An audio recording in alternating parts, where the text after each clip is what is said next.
ನಟ ದರ್ಶನ್ ಜೈಲು ಸೇರಿದ್ದು ಕಳೆದ ಸಲ ನಟ ದರ್ಶನ್ ಅವರ ಬೇಲ್ ಕ್ಯಾನ್ಸಲ್ ಆಗಿ ಎರಡನೇ ಸಲ ಅರೆಸ್ಟ್ ಆಗಿದ್ದಾಗ ನಟ ದರ್ಶನ್ ಅವರ ಪತ್ನಿ ವಿಜಯಲಕ್ಷ್ಮಿ ದರ್ಶನ್ ಅವತ್ತಿನ ಕರ್ನಾಟಕದ ಡಿಸಿಎಂ ಆಗಿದ್ದಂತಹ ಡಿಕೆ ಶಿವಕುಮಾರ್ ಅವರನ್ನ ಭೇಟಿ ಮಾಡಿ ನಟ ದರ್ಶನ್ ಅವರಿಗೆ ಆಗಿದ್ದಂತಹ ಅನ್ಯಾಯ ಮತ್ತು ಮಾಧ್ಯಮಗಳ ಧೋರಣೆ ಬಗ್ಗೆ ಡಿಕೆ ಶಿವಕುಮಾರ್ ಅವರ ಬಳಿ ಮಾಹಿತಿಯನ್ನು ಹಂಚಿಕೊಂಡು ಡಿಕೆಶಿ ಅವರ ಬಳಿ ಮನವಿಯನ್ನು ಕೂಡ ಮಾಡಿದ್ದರು. ಆದರೆ ಆ ದಿನ ಡಿಕೆಶಿ ಅವರು ಕೇವಲ ಡಿಸಿಎಂ ಆಗಿದ್ದರು. ಸಿಎಂ ಆಗಿರದ ಕಾರಣ ಮತ್ತು ಗೃಹ ಇಲಾಖೆ ಪರಮೇಶ್ವರ್ ಅವರ ಕೈಯಲ್ಲಿದ್ದ ಕಾರಣ ಡಿಕೆ ಶಿವಕುಮಾರ್ ಅವರು ವಿಜಯಲಕ್ಷ್ಮಿ ಅವರು ಎಷ್ಟೇ ರಿಕ್ವೆಸ್ಟ್ ಮಾಡಿಕೊಂಡರೂ ಏನನ್ನು ಸಹಾಯ ಮಾಡುವಂತಹ ಪರಿಸ್ಥಿತಿಯಲ್ಲಿ ಇರಲಿಲ್ಲ ಅಂತ ಹೇಳಲಾಗುತ್ತಿದೆ.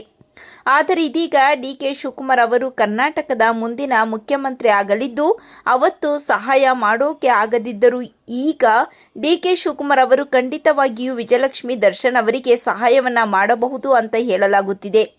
ನಿಜಕ್ಕೂ ಪೊಲೀಸರಿಂದ ಅನ್ಯಾಯ ಆಗ್ತಿದೆಯಾ ಮತ್ತು ಮಾಧ್ಯಮಗಳ ನಟ ದರ್ಶನ್ ಅವರ ಬಗ್ಗೆ ಇಲ್ಲಸಲ್ಲದ ಮಾಹಿತಿಯನ್ನು ಕೂಡ ಪ್ರಸಾರ ಮಾಡ್ತಿದ್ದಕ್ಕೆ ಡಿಕೆ ಶಿವಕುಮಾರ್ ಅವರು ಕಡಿವಾಣ ಕೂಡ ಹಾಕಬಹುದು ಅಂತ ಹೇಳಲಾಗುತ್ತಿದೆ. ಮತ್ತು ನಟ ದರ್ಶನ್ ಅವರ ಕೇಸಿನ ವಿಚಾರಣೆ ಮತ್ತಷ್ಟು ಶೀಘ್ರಗೊಳಿಸುವಂತೆ ಡಿಕೆ ಶಿವಕುಮಾರ್ ಅವರು ವಿಶೇಷವಾದ ಆದೇಶವನ್ನು ಕೊಟ್ಟು ದರ್ಶನ್ ಅಭಿಮಾನಿಗಳಿಗೆ ಈ ರೀತಿ ಸಹಾಯವನ್ನು ಮಾಡಬಹುದು ಅಂತ ಹೇಳಲಾಗುತ್ತಿದೆ.